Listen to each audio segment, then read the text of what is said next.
Olá a todos, retornamos à nossa disciplina Métodos e Técnicas em Pesquisa Biológica, unidade 4, a última unidade das videoaulas desta disciplina. O que trataremos hoje é a ideia da profundidade acadêmica e tipos de relatório de pesquisa. Vejam, já falamos sobre conhecimento, métodos e paradigma, falamos na segunda unidade sobre projetos, estrutura e finalidades de como se montar esse projeto, na terceira unidade, noções gerais sobre redação técnico-científica e agora os tipos de relatório de redação técnico-científica demonstra do conhecimento que foi pesquisado, enfim, como é que está sendo divulgado, né? Cuidados que temos que ter. No slide 2, vejam o que se diz sobre validade. São 10 itens que se busca entender que realmente mostram que o seu trabalho tem uma validade, ou seja, eu posso acreditar no seu trabalho. Aonde que eu tenho que pesadamente no meu trabalho observar esses 10 itens? Fundamentação teórica e metodologia. Então prestem bem atenção nesses 10 itens, explicar a coleta de dados, os dados devem ser apresentados de modo ordenado e lógico, instâncias negativas devem ser relatadas, situações boas devem ser reconhecidas, documento detalhadamente escrito, esclarecer as relações entre asserções, evidências primárias distintas de evidências secundárias, enfim. Cuidem bem com esses 10 itens aqui no slide 2, isso tem que estar muito bem claro na sua fundamentação teórica, na sua metodologia, dentro das suas atividades. Se bem visto esses 10 itens, os resultados obtidos a partir das suas atividades terão uma boa noção de validade. No próximo slide, o slide 3, esse autor Erickson indica aqui 5 tipos de inadequações de evidências. Evidências é aquilo que valida a minha pesquisa. Vejam que ele traz aqui para nós 5 formas de não se trabalhar evidências, de evidências erradas ao trabalho. Então vejam ali o primeiro item, quantidade inadequada de evidências, ou seja, para cumprir os objetivos específicos, as atividades não foram suficientes. Depois, diversidade inadequada de tipos de evidência. Não posso fazer uma pesquisa com uma única forma de observação.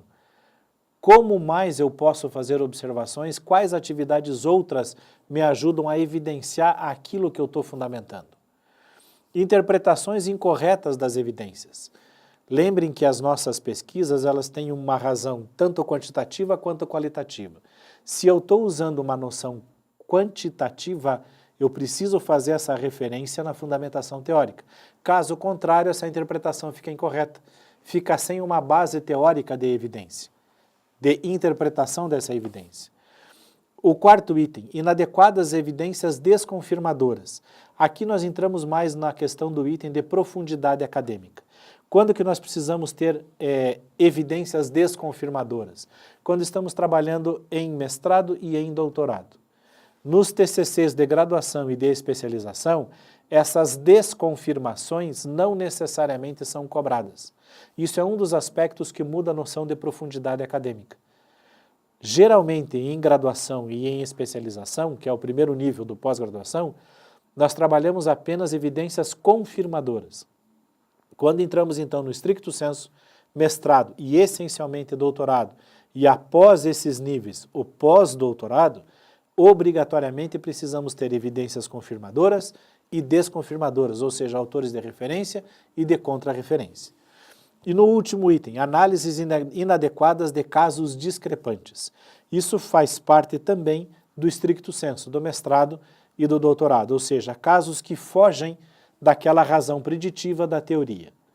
Não necessariamente esses casos são buscados dentro dos trabalhos de conclusão de curso de graduação e de especialização, mas obrigatoriamente precisamos enxergá-los no mestrado e no doutorado. Então vejam que os itens 1, 2 e 3 são referentes aos TCCs de graduação e especialização, via de regra, e os itens 4 e 5, além dos 3 primeiros, fazem parte então da profundidade acadêmica já do mestrado e do doutorado. Essas estratégias integradas de pesquisa, integradoras de pesquisa, retomando a questão dos enfoques metodológicos, se quantitativo ou qualitativo, precisam ficar claros para nós porque biologia é uma ciência transdisciplinar e interdisciplinar. Ou seja, são várias áreas, como eu já expliquei na unidade 2, que compõem a biologia e ela faz parte de outras tantas áreas, né? Então vejam bem, se eu utilizo um conteúdo sem alterar metodologias desses conteúdos, eu trabalho pelo que se chama complementação. Se eu preciso de uma objetivação de um outro método para chegar à minha resposta, então eu trabalho por combinação. Na maioria dos casos, a pesquisa que se faz dentro da área da biologia, ela sai de uma fundamentação teórica, objetiva um problema teórico, busca uma metodologia com coleta de dados quantitativos, para que então eu possa construir uma resposta teórica. Essa resposta teórica não se constrói sem esses números. Isso é por combinação. Ou seja, se a resposta necessariamente precisa da razão matemática para ser construída, eu estou trabalhando com uma ideia de combinação. Se elas simplesmente se complementam, então a ideia básica é complementação. O mais difícil aqui é a triangulação, chegar à mesma resposta pelos dois lados, tanto qualitativo quanto quantitativo. Isso é uma pesquisa muito difícil de ser feita, é uma pesquisa muito rara de ser encontrada e é para quem é pesquisador assim há muito tempo dentro da sua própria área. Eu chego às mesmas respostas só quantitativamente e só qualitativamente. Isso é muito difícil de ser feito, exige uma profundidade acadêmica muito grande. Geralmente quem chega nesse nível é quem está lá no pós-doutorado, doutorado, por aí, tá? Aqui na página 6 tem um esquema geral que mostra essas estratégias complementares e combinadas do que é essa estratégia integradora de pesquisa, entre o que é quantitativo e o que é qualitativo. A partir do slide 7, eu trouxe para vocês algo um pouco mais pesado dentro do que se chama de revisão por pesquisa bibliográfica. Essa revisão por pesquisa bibliográfica, ela me dá exatamente a diferença de profundidade entre o que é um TCC de graduação, de especialização, que é o lato sensu, e o stricto sensu mestrado e doutorado. Para que eu possa buscar essa revisão bibliográfica, o estado do estudo ou o estado da arte, eu preciso ter uma noção um pouco mais aprofundada. Muitos TCCs surgem da ideia de simplesmente fazer uma revisão bibliográfica sobre. Revisão bibliográfica não pode ser uma colcha de retalhos. E ela não pode ser inútil. Quando é que ela é uma colcha de retalhos? Quando ela traz uma série de ideias, uma série de autores, mas não existe um encadeamento dessa revisão bibliográfica com a metodologia, e ela é inútil quando essa revisão bibliográfica em nada fundamenta a metodologia, ou seja, em nada justifica seus resultados ou valida sua pesquisa. Cuidem com a revisão bibliográfica que vocês fazem, por favor. Aqui existem alguns critérios para que se possa, então, trabalhar essa revisão bibliográfica. Vejam lá no slide 8, o primeiro item. Definição a partir da pergunta central. O que eu vou definir aí? Quais são as categorias de leitura? Por isso eu preciso definir tema, objeto, foco, para então montar fato, contexto e pergunta. Segundo item, definição de autores e de obras de marco teórico. Quem que é o marco teórico? São aqueles autores que realmente fundamentam a minha ideia. São as principais teorias. Aí geralmente são 2 ou 3 autores.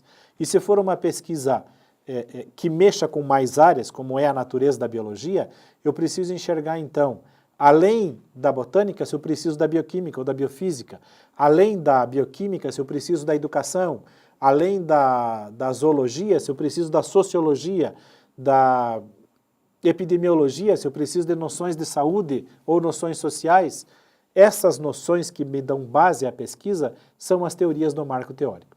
A partir daí é que eu vou buscar os autores de referência dentro da revisão bibliográfica. Dentro dessa revisão bibliográfica, os itens 1, 2 e 3, essenciais a todos os níveis de pesquisa. No item 4, quando então entramos no stricto sensu, eu preciso buscar, além desses autores de referência, a contrarreferência. Aqueles que são contrários à ideia, para que a minha ideia torne-se de melhor e maior valor.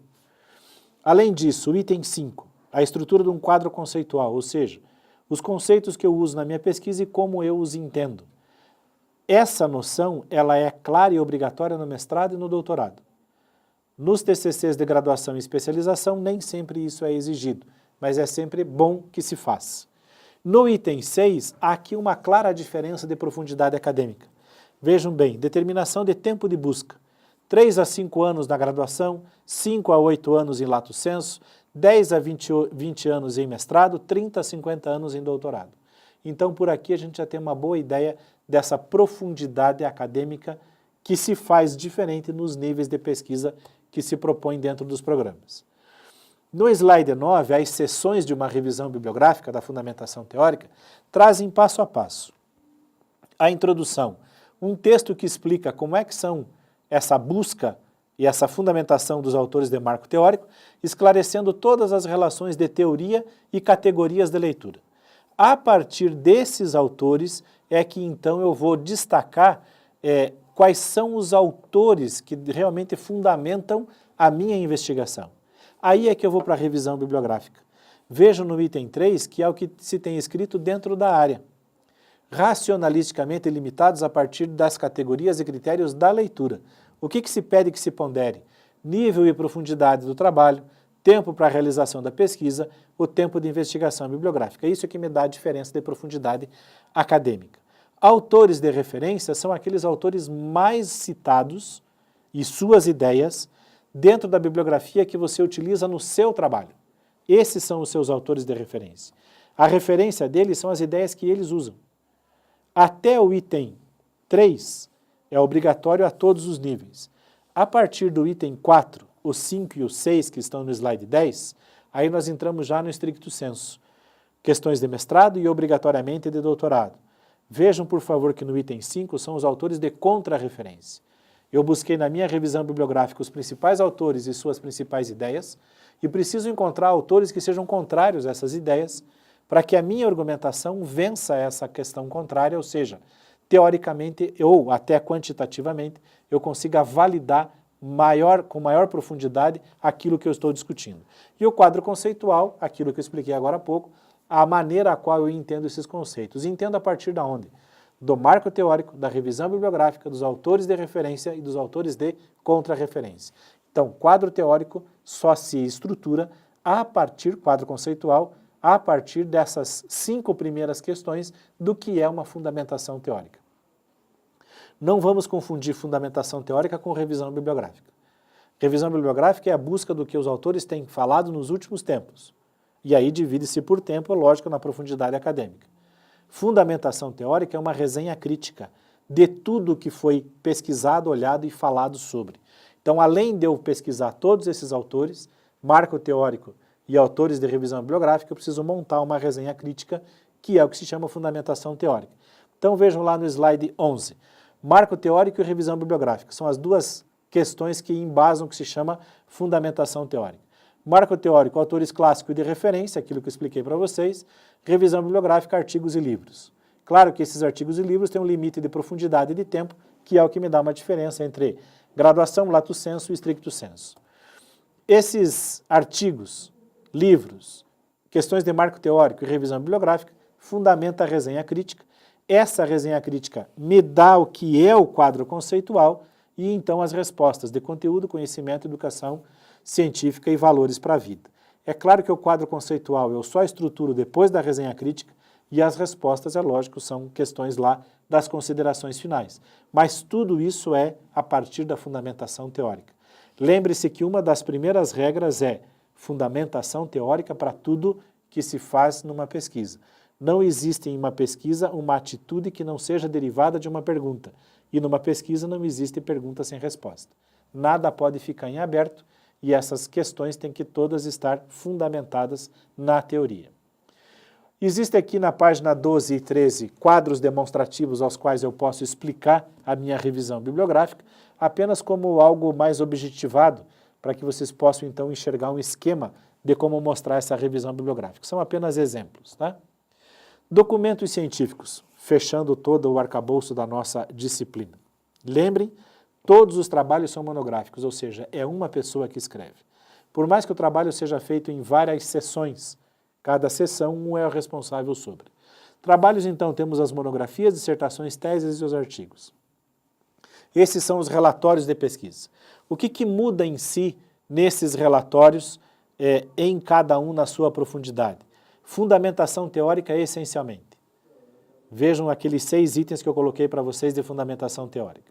Essencialmente é isso que muda na profundidade acadêmica.